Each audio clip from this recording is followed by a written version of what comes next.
Welcome to Connecting with Coincidence with psychiatrist Bernard David Beitman, MD. Dr. Beitman is the founder of the Coincidence Project. The project encourages people like you to tell each other coincidence stories. To learn more about Dr. Beitman's work, put Connecting with Coincidence in your web browser. You'll find his book, his Psychology Today blog, and the interviews from this podcast. And now your host, Bernard Beitman, MD.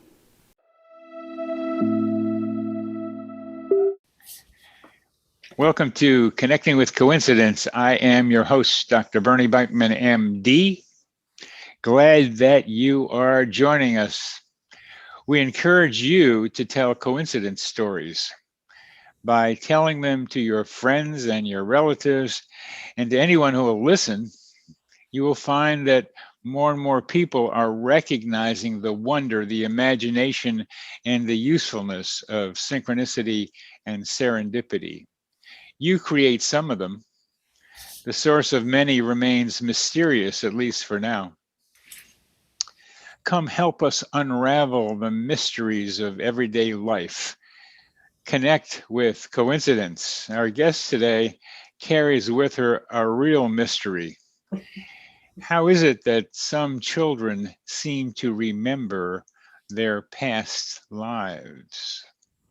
Carol Bowman is an author, researcher of children's past life memories, and has been a past life therapist for adults for more than 30 years. Her two books, Children's Past Lives, 1997, and Return from Heaven, 2001, both with great publishers, have been translated into more than 20 languages. She has appeared on many TV shows, including Oprah, Unsolved Mysteries, Good Morning America, and ABC Primetime, as well as documentaries on the BBC, A&E, CBS, and PBS. She's also been a guest on numerous radio shows and podcasts, as well as lecturing in Europe, the United States, and South America. Welcome to the show, Carol Bowman. Thank you, Bernie. You're welcome, and let's start off with one of your coincidence stories. There's a one that you wrote to me about, but I got the other one that I want to ask you about afterwards. So why don't you tell us that one? Which one? You mean the funny one? The one with your family and your daughter. Your family and you were visiting your daughter who had just started college at Amherst. Right. I forgot I mentioned that. Yeah, I guess it was around 1997. My daughter, they had Parents' Weekend at Amherst. And whole family went up to see her. And there was a craft show. And they have a little village green. It's a beautiful little town. And my son and I were walking around together for a few minutes, and we were walking by one display booth, whatever you call it, and there were two women in it talking about this young red-haired boy who remembered being a black Civil War soldier. And Chase and I looked at each other, and Chase went up and said, "I'm that boy." They had seen him on television. They just happened to be talking about him as we walked past. So that was a direct hit, as I would say. Well, and, what struck me is Chase is your son. Correct. And yeah, that's the linchpin in all this. That you gave birth to a toddler who's yapping about being somebody else. And was that how you first got into the reincarnation possibilities? Well, actually, I got into the reincarnation possibilities when I was in college, but it was more philosophical. You know, I didn't know there was a practical application to reincarnation. And it wasn't until I was in my mid-30s and I started getting sick in my 20s. I got pneumonia when I was living in California. after I got back from the West Coast, I got it again. And then I had, in my 30s, I had one lung issue after another, and I was getting sicker and sicker each winter. And in the height of the illness, I had this image of myself as a man in bed, and it was a waking vision, and he was in what I say now 19th century clothing, and there was a woman in 19th century clothing sitting next to his bed, nursing him, not nursing, well, helping him. And I knew that he was dying of consumption. You know, I had this intuitive sense about the image. I knew he was dying. And then the next thing I saw in this vision was an aerial view of his funeral with horse-drawn hearse, I guess, and mourners walking into this cemetery. And I was looking at it from above, and I didn't know what to do with that. You know, I hoped it was not some premonition of imminent death for me. So I sent my husband to the library to get books about reincarnation, and he came back pretty much empty-handed. They were not really worth reading at the time. This was in 1986. Anyway, about 6 months later, someone was passing through Asheville, North Carolina, where we're living, and my friend called me and said, there's somebody who does past life regression from Florida. And I said, get his phone number. I didn't know what past life regression was at the time, but I knew I should try it. So I did, and that 2-hour session changed my life. I saw not only that 19th century death where I died of consumption, but the big one, the big reveal was I saw myself dying in the gas chambers of World War II. And after that session, I realized that a lot of childhood experiences, childhood dreams, were trying to reveal themselves from that past life. And I didn't have any context for what was happening when I was young. But then after I did the regression, all the pieces of the puzzle fit into place, and I saw that I had died in World War II and had lost my whole family and everything else. And the upshot of that 2-hour session was my lungs cleared up. So it was pretty dramatic. So my medical doctor at the time and some of my friends wanted to try past life therapy too. So I invited Norman Ng, who was the therapist who worked with me, to come back to Asheville to work with my friends. And it was a year after I did my first regression. And in that interim, from the first time I did a session to Norman visiting me in Asheville, both of my children, young children, revealed that they had phobias.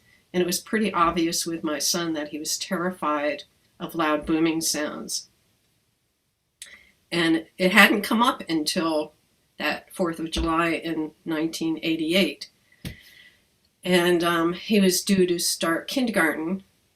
And I thought, well, the next time he's exposed to these noises, he's going to have a meltdown and they won't know what to do with him. So I had no idea children could have past life memories at that point. I had had my own experience and I had a healing, but I had no idea about children's memories. But Norman was a very skilled hypnotherapist and the kids adored him. He was a really wonderful person. And I asked him if he could give Chase, my son, a post-hypnotic suggestion so the next time he was exposed to these sounds, he wouldn't freak out. And he said, sit on your mom's lap, close your eyes, and tell me what you see when you hear the loud sounds that frighten you. And he started describing himself in the first person as a soldier, carrying a gun with a sword at the end, crouching behind a rock. I don't want to be there. I don't want to shoot other people. I miss my wife and family. And that was the moment, this shockwave went through my body. And I figured, this must be a past life memory because it's not Sesame Street. It's not Mr. Rogers. This was first person narrative as if he had been there. So that was the moment that changed my life. And I always like to say, he was sitting on my lap when it happened. He was 5 at the time. And my work fell into my lap, literally. What I feel is my life's work. and it was through Chase, but also my daughter had her own phobia of house fires. And she went through the same process with Norman right after his 15-minute recollection. And her phobia went away as a result of talking about her past life where she had been a child who died in a fire. In Chase's case, he died on that battlefield. We later found out it was a Civil War battlefield, and he talked about his memories for about 2 years after that. And he was a black soldier in the American Civil War, and he died behind a cannon. Hence he was triggered by the 4th of July fireworks. The sound of loud booming sounds triggered his memory. So I thought this was like the most, and important part, he had a chronic eczema on his right wrist where he said he was shot in that battle. That wasn't a fatal wound, but it was a wound where they took him to a field hospital. He described how they bandaged his wrist and made him to go back into battle. And he had a chronic eczema on that spot on his wrist. And the upshot of that 15-20 minute retelling of his story as a soldier resulted in his phobia going away and his chronic eczema, which he had had since he was a baby on that spot on his wrist, completely cleared up.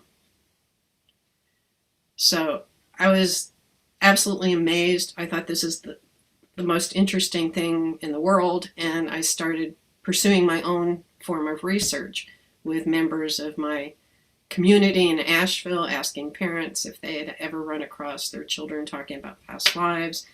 And some of them said yes, but they didn't know what to do with it. And that was the beginning of my research. And here I am more than 30 years later. And I wrote my first book because I didn't really have anyone who could help me understand what had happened to my children. So that was the beginning of that career. And to you. Yeah, exactly. It's how, this is the first, how common is it to have a trifecta like that in one family? It's unusual. Yeah, I guess But, so. It was a setup for me. Everything was orchestrated for me all along with getting sick. The illness was a blessing in the sense that I discovered this. Then I had that vision, and then meeting Norman Ing, who was just passing through Asheville, having the regression, understanding what past life therapy is. And I started training with Roger Wolger shortly after that. Which was another synchronicity. I was at my friend Patrick and Kathy Sky's house after my first regression, and Kathy and I were on the same page with this. She believed in past lives. She had some spontaneous memories herself, but her husband Patrick thought it was, bullshit in his terms. But he said, "Oh, and here's a book written by a friend of mine, Roger Wolger. You might like this. I think this is a bunch of crap." So I read Roger's first book, Other Lives, Other Selves, and he was a Jungian and wrote from that perspective. And I ended up training with him, and we became good friends. But he was my first teacher in past life therapy. So that book was given to me, one thing after another. But the fact that both of my kids had phobias, which I didn't know about until that interim year, but after my first regression, between the time that Norman came back to work with my friends in Asheville, I became aware of the phobias. So I think the timing of that was coordinated too. I think it's not random.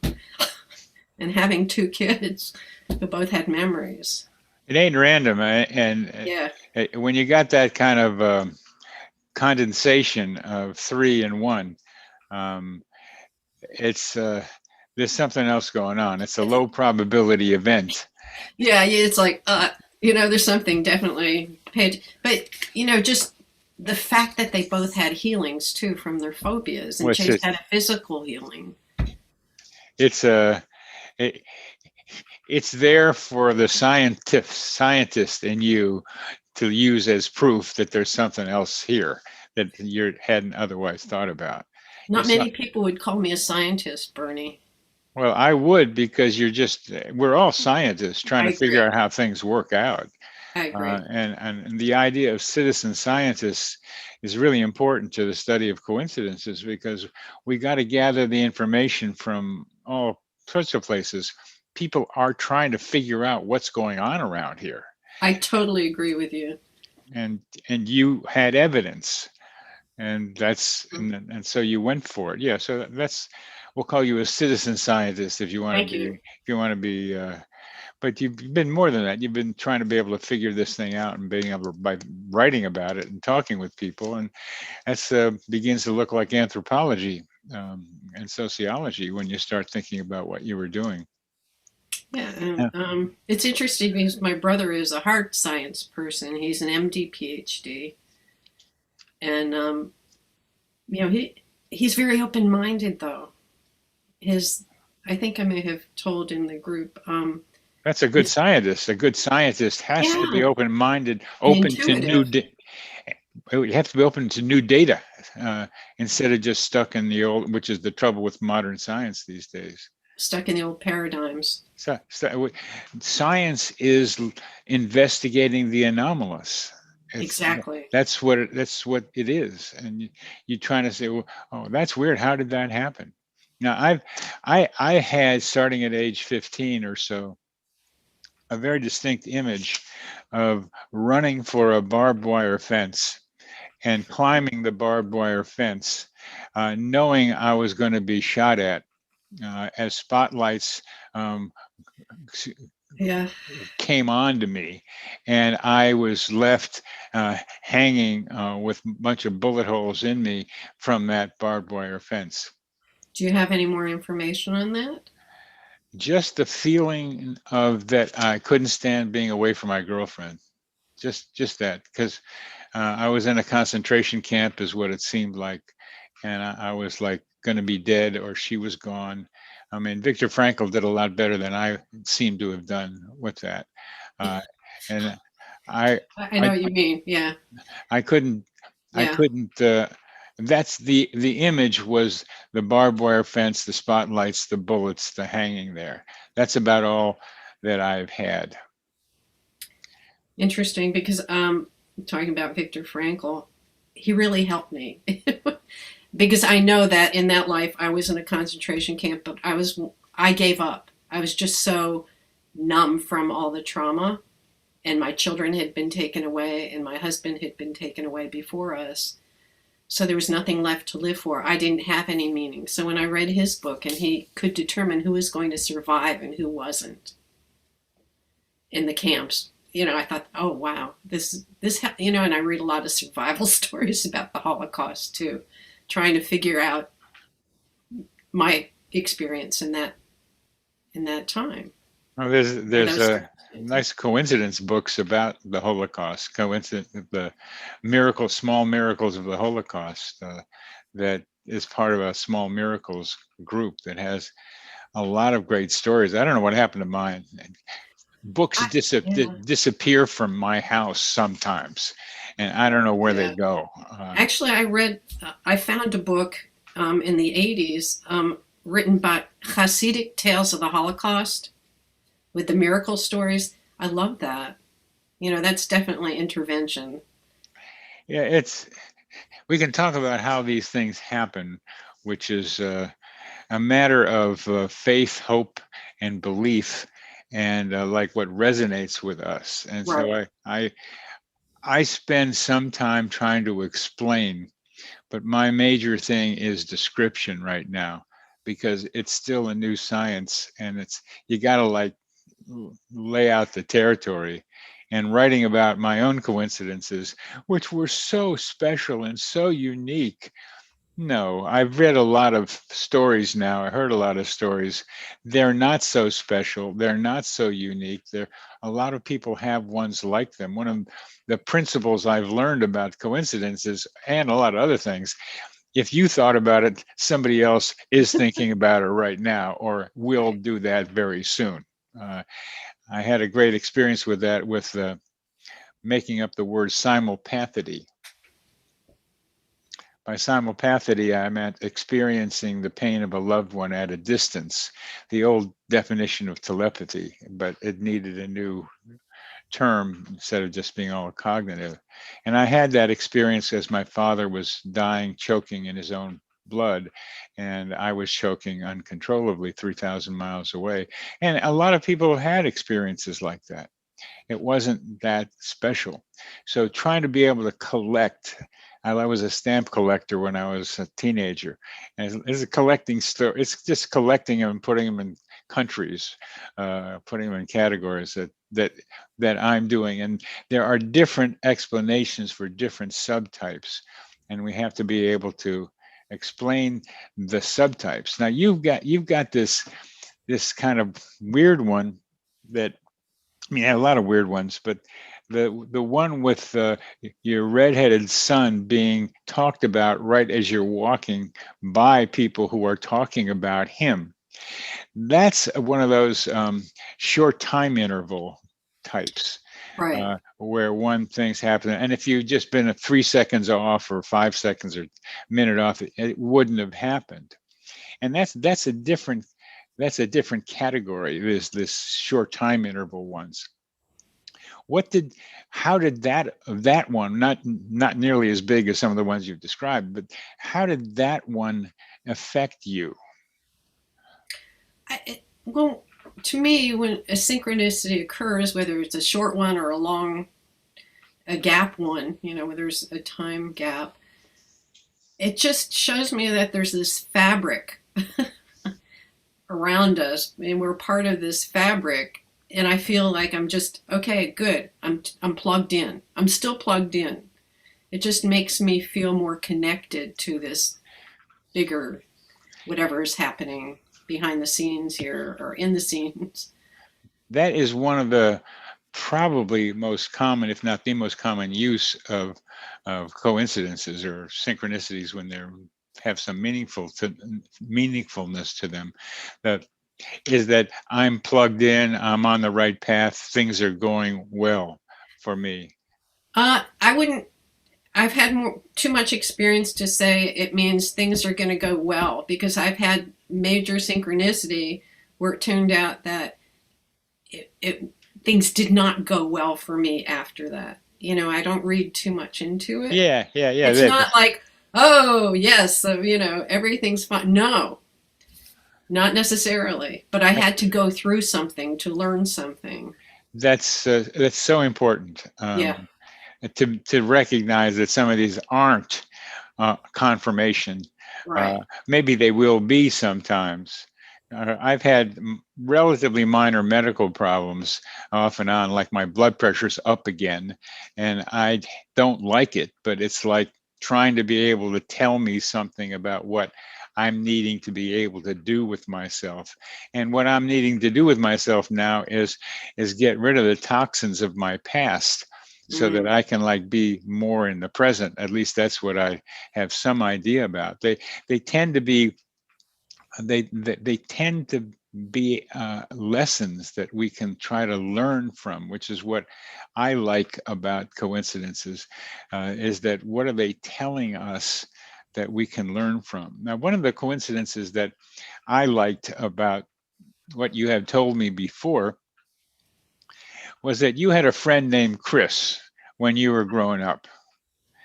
And that is, I mean... Oh, you mean, no, I knew her in Asheville. Oh, in Asheville. You had a friend named... As an adult, yeah. Oh, as an adult. But you had a friend named Chris in Asheville. You were close friends from what I think you told me. For a short period of time. For a short period of time. But you got together pretty well.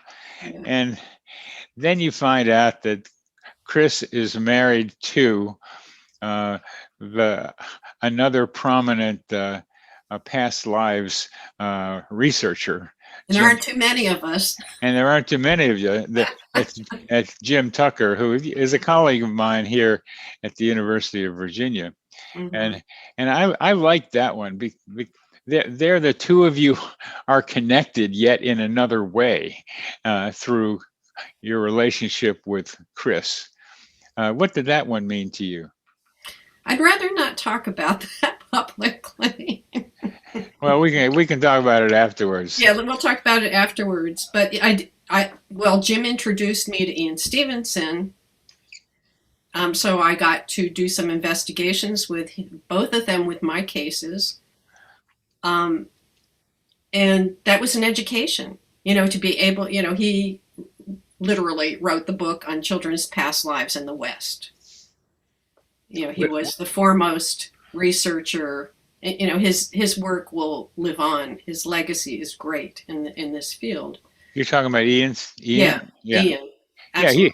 He was marching around Asia interviewing people. I mean, he really went out there and was just like the researchers in the old parapsychological associations, very thorough.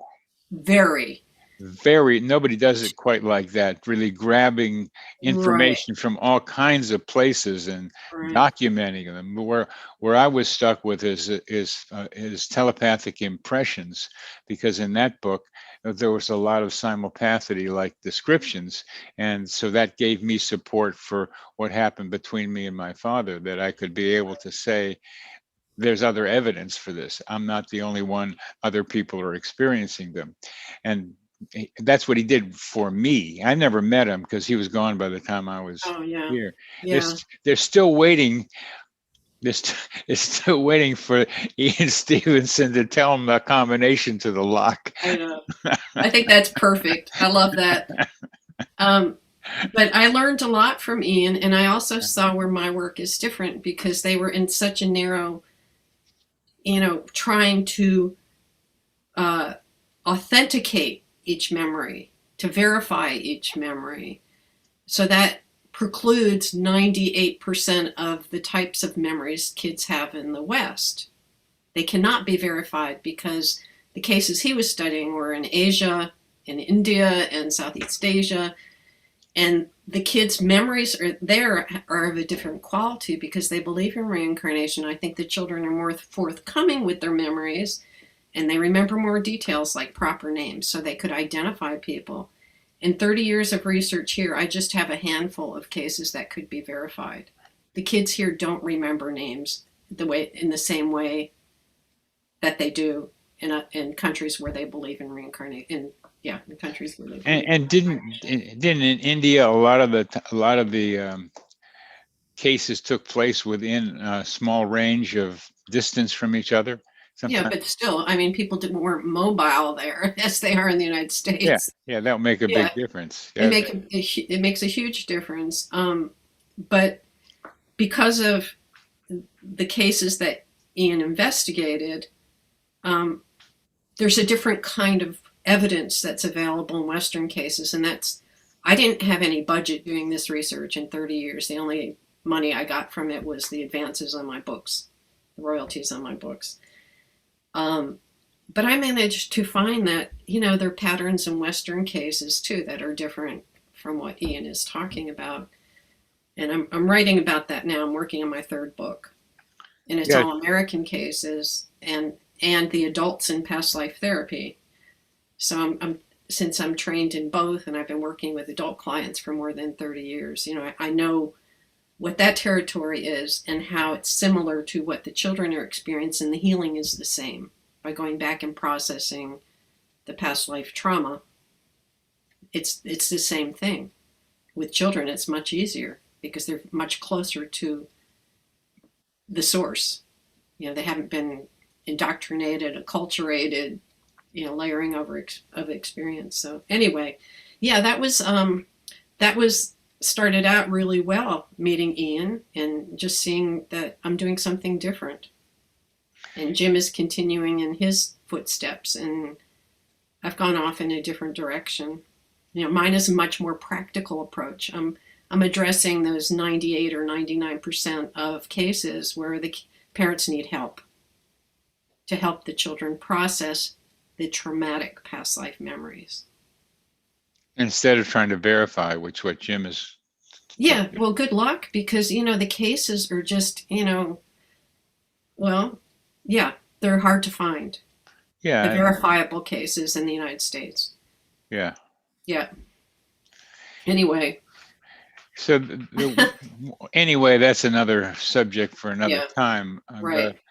The impressive thing to me about your life story as I'm hearing it was how you went from one thing to another, somehow having a sense of being guided, of people showing up, your Asheville stories, the people showing up, just even with your two children. Right. I mean, what what more is there to put it right in your face after you have your own, and then the Exactly. two of them are like yapping it's about the same thing and saying, Yeah. and you've got the evidence that going through the trauma helps them deal with the problem that they've got right now, and their phobias. I mean, you you were just set up for doing this. I mean, you could have ignored it, but the Mhm. momentum was right there.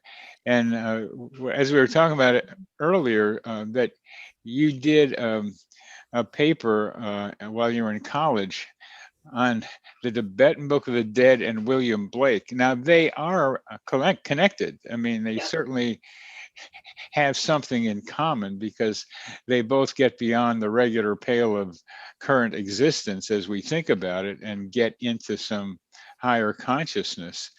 But they come from such different genres, such different countries, such that they're hard to like put together by yourself, but somehow you found their similarity and were able to write about it. And as we have talked, you have mentioned the phrase something like, and it changed my life. You've had like a bunch of those, it changed my life things happen to you. And that William Blake one was with the Tibetan Book of the Dead was one of them. Right. Now, we won't go into that right now because we can get too much, for me, far off of field, but closer to me is the people can see on my door of this office of mine a poster that happens to be from like my hippie days in San Francisco, Mhm. late 1960s, early 1970s. There was a store on Market Street that was selling the stuff that was still remainder of the posters, and I got some. And Jesse Colin Young and the Youngbloods were like a favorite of mine. I had 3 albums that I would stack and listen to. Carole King's "You've Got a Friend" was Mhm. another one, and James Taylor was another one from those days, and I would put them on there. And this was one, and I loved this. Only side one. I didn't like side two as much. What, And the Elephant Mountain Jam? yeah. Well, yeah, the the Elephant Mountain album is what I Yeah. listened to side one with. I Yeah. got used to the side two, but the That's then funny. then I tell you that that I thought Jesse lived on Tamalpais, but he lived in Point Reyes, which on the other side of Tamalpais. I didn't even know he had houses out there. I thought it was just sheep that were on Point Reyes, and maybe that was at one time. But I tell you that, and after you look at it and you ask me, and you said you know Jesse Colin Young, and he was another life transformer for you. What happened with him and you? Well, um, I always had a lot of synchronicity around musicians. And I guess I was I met him in my junior year of college at a concert. Well, I was at a concert at Sanders Theater at Harvard. You know, we got tickets. My friend and I got tickets to the last minute, 25 cents to go see the Youngbloods. So, you know, whatever assignments we were supposed to be doing that night, gone. And we went to the concert, and we were sitting near the soundboard, and one of the guys said, "Oh, would you like to go to a party?" Yeah, of course we would. So that was the beginning, and we'd get in touch, or they'd get in touch with us anytime they were coming to Boston. And then after junior year, I just I couldn't focus on schoolwork any longer. It became meaningless to me after that. I wrote that paper on the Tibetan Book of the Dead and William Blake. So I decided to go out west, and I ended up in Boulder, where I had some really interesting synchronicities. But then I moved out to Marin, and I saw him again. And, he just opened my mind to another world. He was an artist. He did his own artistic thing, and he did it well. And I just liked artists. I like musicians. They were more open-minded than a lot of people I knew. So he just opened my mind to more possibilities, I would say. And I did see him. I guess I was telling you the last time I think I saw him was after my first book came out. And he was very interested in what I was doing. And he remembered me. And, I just, I'm watching him in his videos getting older, and I'm getting older. So it's kind of interesting, like, wow, we're all seniors now. We're all seniors now. Yeah, even Jesse. It shouldn't have happened. He should have stayed that age. But all of us should have physically, well, not mentally. It really doesn't. It really doesn't. That was something that we shared a bit of in common. So I bet you were connected with him. Yeah, well, it's interesting too because I noticed about the time lag with a lot of major synchronicities for me. When I was in high school, I was really into folk music since about the age of 12, and I played guitar. And I remember I would tune into I grew up in the Hudson Valley, tune into some Boston FM station. And I heard Jesse for the first time, Jesse and the Youngbloods singing Grizzly Bear. And first time I heard a voice, I'm going to meet him someday. I was like 12 or 13, whatever, 14, I don't. And I just knew. That's the kind of thing that I now want to get to about you is that your life has been filled with synchronicities. Yeah. You really had a lot of them. And getting ready for this show somehow helped you organize them in a way that you hadn't organized them before. And I wonder if you would describe for us the kinds of patterns that you've seen now, looking at your coincidences in a more organized fashion than you had before. Well, the obvious thing for me is that, when I think about how my path has gone, that synchronicity is the guidepost or the guideposts in my life, for better or worse. They're just there and I follow them, and I know that, okay, this might lead to something good and it might not now. I think I was more naive when I was younger. Thinking that, it's all good. It's all good. Exactly. It's all good. It's all good. Yeah. Exactly. But I know, and it's interesting because, and I knew this too when I saw M. Night Shyamalan's movie, The Sixth Sense. I thought, he's got to make a movie about children's past life memories. He's going to make a movie. Well, I ended up sitting in my, I don't know, so maybe 10 years later, sitting in my friend's kitchen with him and his wife. Because he was interested in my work and he was interested in doing a reincarnation movie.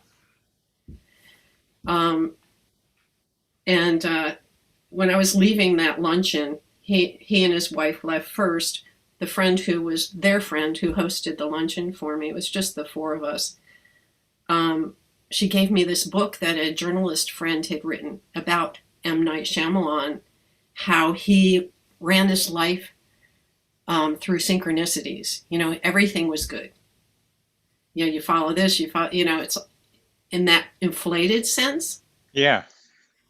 And that was a real eye-opener for me to read that book and realize that I had done a lot of that when I was younger. I thought every synchronicity is meaningful. It's all good. It's like God's blessing or something. I don't even know. Yeah. Right? Yeah. But that's not what it is. And, you can't over-interpret these things in that kind of inflated way. But they will lead you somewhere. Yeah, somewhere that's pretty problematic every once in a while too. Exactly. It's It's not like what I thought it was, or what this book portrayed M. Night. I'm sure he's changed over the years. But it's one of the points I like to make in this new book, Knowing Coincidences. There's a chapter on problematic coincidences, and there's a variety of them. One of the things that's coming out of the Coincidence Project is a statement by one of our participants, who I'm one of the ambassadors, who's going to it's a statement that a person who's overwhelmed with coincidences can give to a mental health person, or can give to a relative or a friend who's concerned about their mental health, because some people get so caught up in them that they think they're crazy. And some of them are crazy, and some of them are only partially, because some of the ideas are good ones and some of them aren't. right. And then there are just regularly normal people who go through a big life transition, and they're getting hit by a lot of them. So it needs to be drilled down into different categories of potential usefulness. They're all potentially useful, like any life experience, but some of them just make you really nuts. But We could talk about that in a separate conversation we too, could, because I know what you're talking about. but you have had a lot of them, like going like I like to think of it as a monkey going from one vine, swinging to another vine, swinging to another vine, swinging to another vine. And I've done that too, is going blah blah blah blah blah blah blah blah blah. It's like okay, so I'm not on this tree now, I'm over on this one, and it's a whole different environment to be in, different leaves and different monkeys and different other things happening. And you've done that a lot. If I have. that's a pattern that I think, I don't say it's unique to you. It isn't. It couldn't be just you. But you've had the longest string I've ever heard of doing those from vine to vine swinging. Well, see, before I encountered your group and read your book, what you consider synchronicity, I didn't before. I considered synchronicities were meeting those people at Amherst, direct hit quickly. But, when I think back now after reading your book and thinking of this in different terms, a much broader term, I always attribute it to I've had this intuition. I've always been intuitive, but I didn't recognize what it was. Like I knew things would happen eventually, certain things in my life, and they have. Like meeting Jesse Young. Yeah, because I was kind of fixated on him, on the Youngbloods music for a while, and then it shifted to other people, and I've met them. I've met so many musicians. Van Morrison picked me up hitchhiking. I ended up working for him for a little while, taking care of his kids. It's not around music too, and it goes with classical musicians too. It's not only rock and roll, but yeah. But I think what I think a lot of people think of is intuition, or knowing things before they happen, but having a sense of that. I think a lot of people do. I think a lot of people do, and part of what we're trying to do here is let people expand their understanding of intuition, because it's a lot of different things. Right. It's inner knowing is the general idea about it, but there's a lot of avenues and that information comes into you, and you've been open to it for some reason. I mean, blasted open, and it keeps happening to you, and you can follow them and see them and expect them and kind of go with them when you kind of knew it was going to happen. Because we're coming to the end of this, and I want to mention your two books again, Children's Past Lives and Return from Heaven, and that Carol Bowman is working yet on another book on reincarnation or past lives. But let's end with what you think might be a funny coincidence of yours. Okay, I have two short ones. Okay. When I lived in San Francisco, late one night, I can't remember if I was alone or not. I walked into, I guess it was a little restaurant, and it was brightly lit. I remember that.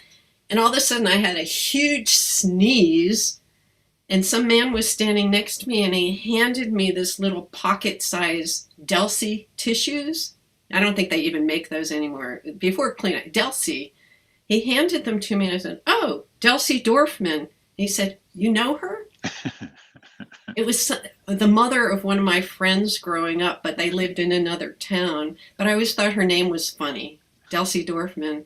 And I thought, yeah. He said, "Oh, yeah. Well, how do you know her?" I don't even remember, but it was one of those, what? I don't even know why I said that. Another one, I was thinking about, our talk today and wrote this other one down. When I lived in Asheville, my best friend and I got pregnant at the same time. And right at the ends of our pregnancy, we went on this hike up a mountaintop. And we were sitting there having a picnic. And we were talking about baby names. And at that time, neither of us knew whether we were going to have a boy or a girl. It was a different time, different era, where you were surprised when the baby was born.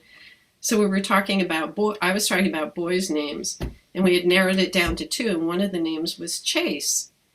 And I said, "Well, I really like that name. It's kind of an odd name," but my husband had known a Chase in college. So all of a sudden, we heard someone, and this is a very isolated spot, 360-degree view on a mountaintop. This woman was yelling, "Chase! Chase!" And I go, "What?" We heard her before we saw her. She came up to where we were sitting. I said, "Why were you yelling Chase?" She said, "Oh, it's the name of my pet raccoon," and he ran off. So we had to name him Chase after the raccoon. You've got some great stories, and I know we haven't tapped into a lot of them. Actually, well, we should do this again because I have like 4 pages. Oh, you really got onto it, because Yeah. I'm encouraging people to do just what you're doing, is to do coincidence diaries, because you'll find patterns, and they'll become clarity to you. And you, from your description, may have a certain subset of coincidence types, which I think a lot of people do. They're not all the one. I have a chapter in this book called Coincider Types. There are different types of coincidence experiencers. And what you've got are like the monkey vine ones, a lot of those. And you've got intuitive just sense of something, and then it happens, sometimes in a short period of time, sometimes in a long period of time. So these are kind of precognitive things that maybe you have something to do with making happen. So I'll put in those simple terms: precognitive and monkey vine, which is kind of a new line, a new type for me that I've heard from you. Then there's these clusters, which I don't know what to make out of, with you and your 2 children both doing the reincarnation thing, dance together. I mean, and then the person coming to Asheville to help uncover some of the for each of you. That's I can't categorize that quite yet, but it's a monkey vine kind of thing too, because you're there, and then he helps you go to yet another place. So there's a lot.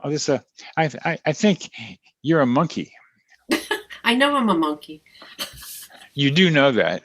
I'm a monkey. Yeah, I own it. Yeah. You own it. Okay. Well, you're a monkey, and there's lots of vines around that keep swinging in your direction, that you help, that you have the sense of grabbing onto. Oh, good. I'm glad I have some sense with this. Yeah, but I was going to say the other side of that is, before all of this came together for me, I was kind of flapping in the wind. I didn't really have a sense of direction until the synchronicities led the way for me. Being open like that, which is where I'm trying to get to now after being pretty focused on just organizing this coincidence business, is where I'm trying to get to now, is to see what happens. A friend of mine just told me about a friend of hers that lost his cat, and she says, why don't you get another cat? And he says, I'm going to wait until one shows up at my doorstep. And one did, and she was pregnant, and she just made herself at home in the house and delivered her babies. And my friend has now the runt of the litter. I mean, it's like being open by being spacey, you might say, or unclear Right. about where you're going. Stuff comes in, and that's what's happened to you. And I imagine you still do that in some form or another. So I want to thank you very much, Carol, for being on our show here and talking with me and having a great conversation. And we'll be talking again in some form or another for sure. I hope so. It was really fun, Bernie. Oh, good. This psychosphere is our mental atmosphere, like a hologram of cosmic consciousness.